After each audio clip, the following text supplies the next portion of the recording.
नमस्कार NIO students, मैं फिर से आ गया सेम टॉपिक को लेकर के, क्योंकि बहुत सारे स्टूडेंट्स कंफ्यूज हैं कि सर मार्क्स कैसे ट्रांसफर होगा, कैसे एवरेज निकाला जाएगा, टीओसी वाले का क्या होगा, जिनके प्रैक्टिकल हुए ही नहीं है उनका क्या होगा। इस तरह के बहुत सारे क्वेश्चन हैं जो पहले के स्टूडेंट हैं, 2 साल पहले से एग्जाम देते हुए अभी आ रहे हैं, अभी तक क्लियर नहीं हो, उनका क्या होगा। जो पहली बार दे रहे हैं बट टीओसी स्टूडेंट है, जिनका टीएमए हुआ ही नहीं है, जो टीएमए कभी जमा ही नहीं किए हैं, उनका क्या होगा। दोस्तों मैं फिर से इसको एलोबरेट करता हूं सिर्फ 5 मिनट में। 5 मिनट में आपको सारी बात की जानकारी देता हूं। जैसे कि पिछले वीडियो में भी हमने बोला था कि एनआईओएस में 3 तरह के स्टूडेंट को हम कैटेगराइज करते हैं। कौन कौन से स्टूडेंट होंगे? पहले स्टूडेंट वो होंगे जो पहली बार एग्जाम दे रहे हैं। दूसरे तरह के स्टूडेंट में हम लेते हैं वैसे स्टूडेंट जो पहले से इनरोल्ड हैं, पहले एग्जाम दिया था बट उस समय उनका पास नहीं हो पाए थे, 1-2 सब्जेक्ट में बह गई थी। और तीसरे कैटेगरी का ऐसा स्टूडेंट हम लेते हैं जो पहली बार तो एग्जाम दे रहे हैं लेकिन वो टीओसी स्टूडेंट है। टीओसी स्टूडेंट्स का मतलब ये है जो पहले किसी बोर्ड से फेल हो चुके हैं, उनका 1 सब्जेक्ट का मार्क्स या 2 सब्जेक्ट का मार्क्स ट्रांसफर कराए हैं, वो टीओसी स्टूडेंट होते हैं। अब जैसा कि आपको पता है कि जो पहली बार एग्जाम दे रहे हैं, जिन्होंने टीएमए एग्जाम दिया है, प्रैक्टिकल दिया है, उनके टीएमए और प्रैक्टिकल के यानी कि इंटरनल एग्जाम के बेस पे थ्योरी में उनको प्रमोट कर दिया जाएगा। सारे सब्जेक्ट में टीएमए होता है 20% का। मान लीजिए इंग्लिश में की बात कर रहे हैं, इंग्लिश आपके 5 सब्जेक्ट, मैं 12th का एग्जाम्पल दे रहा हूँ, 12th में 5 सब्जेक्ट में लेता हूँ, फिजिक्स, केमिस्ट्री, मैथ, इंग्लिश और Hindi. Suppose physics, chemistry, math, Hindi, English, मान लो सारे सब्जेक्ट में 20-20 मार्क्स के लगभग टीएमए होते हैं। इस 20 मार्क्स में से अगर आपको 16 मार्क्स आते हैं यानी कि आपको 80% मार्क्स आया, 20 का 16 मार्क्स 80% हुआ, तो यानी 80% आपको टीएमए इंटरनल मार्क्स आपका 80% कहा जाएगा। इस 80% इंटरनल मार्क्स के आधार पे आपको थ्योरी में आपको डाला जाएगा। इंग्लिश में 2 सब्जेक्ट होते हैं, इंग्लिश का टीएमए मार्क्स, इंग्लिश का थियरी मार्क्स, फिजिक्स का टीएमए मार्क्स, फिजिक्स का थियरी मार्क्स, फिजिक्स का प्रैक्टिकल मार्क्स, केमिस्ट्री का theory marks, practical marks, TMA marks. जिनका प्रैक्टिकल और टीएमए हो चुका है, इस दोनों मार्क्स के आधार पे थियरी में एग्जाम एवरेज निकालकर उनको उस रेशियो में प्रमोट कर दिया जाएगा, मार्क्स दे करके किया जाएगा। अब कोई स्टूडेंट्स कहता है कि सर मैं अपने मार्क्स से सेटिस्फाई नहीं हूँ, मुझे और ज़्यादा आना चाहिए था। तो जैसे सीबीएसई ने कहा वैसे ही आपको एनआईओएस स्टूडेंट्स भी करेंगे।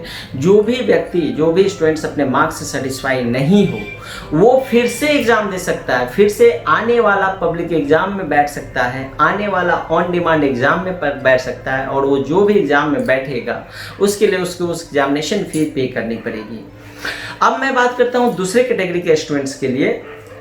दूसरे कैटेगरी में वैसे स्टूडेंट को हम लोग रखते हैं जो पहले एनआईओएस से एग्जाम दे चुके हैं बट उस समय उनका सब्जेक्ट क्लियर नहीं होता है। अब एग्जाम्पल के तौर पे मैं मान लेता हूँ 5 subject, physics, chemistry, math, Hindi, English.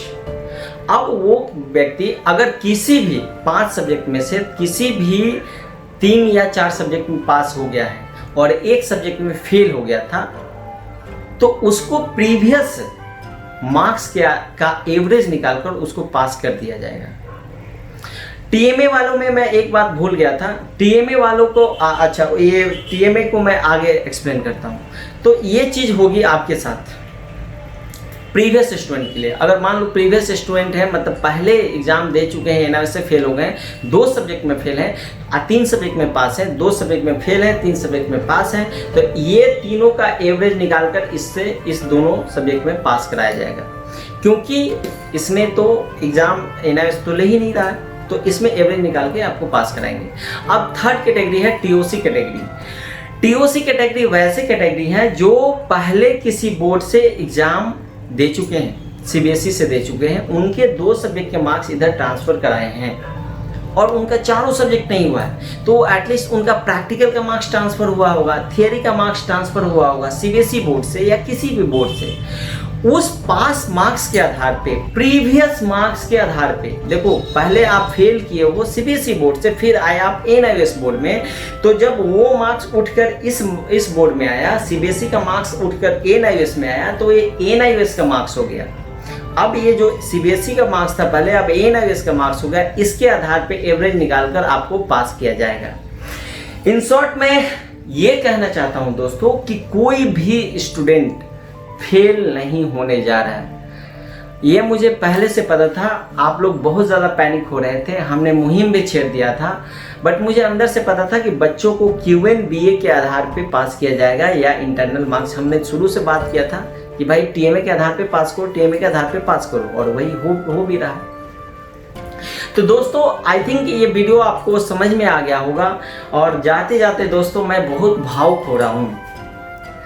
जिस शिद्दत से हमने लड़ाई लड़ी थी, और मैं बहुत खुश हो गया कि हमें सफलता मिल गया। हमारे बच्चों को, जो हमारे स्टूडेंट्स इतने परेशान थे, जो लड़ाई को लड़ रहे थे दिन रात, ट्विटर के माध्यम से, सोशल मीडिया के माध्यम से पैसे देना चाह रहे थे कि हमें कोई तो कर दे ऐसा, उन सारे स्टूडेंट्स को मैं बधाई देता हूँ। आपका साथ, मेरा साथ बना रहे। आपके प्यार के लिए, आपके सपोर्ट के लिए मैं आपको बार बार सलाम करता हूँ, आपको धन्यवाद देता हूँ, आपको बधाई देता हूँ कि इस जीत का आप हिस्सा बन चुके। मैंने हमेशा से कहा कि मैं तो एक माध्यम हूँ, असली लड़ाई तो आप लड़ रहे हो। आप अपना ख्याल रखें। आप सब मेरे भाई हैं, आप सब मेरे दोस्त हैं, मेरे बंधु हैं, मेरी बहन हैं। मैं दुआ करूँगा कि मेरे भाई बहन जो दर्शक हैं वो हमेशा खुश रहें, लाइफ के नित्य नई ऊंचाइयों को छुएं और हमेशा आबाद रहें। आप अपना ख्याल रखना। जय हिंद, जय भारत, नमस्कार।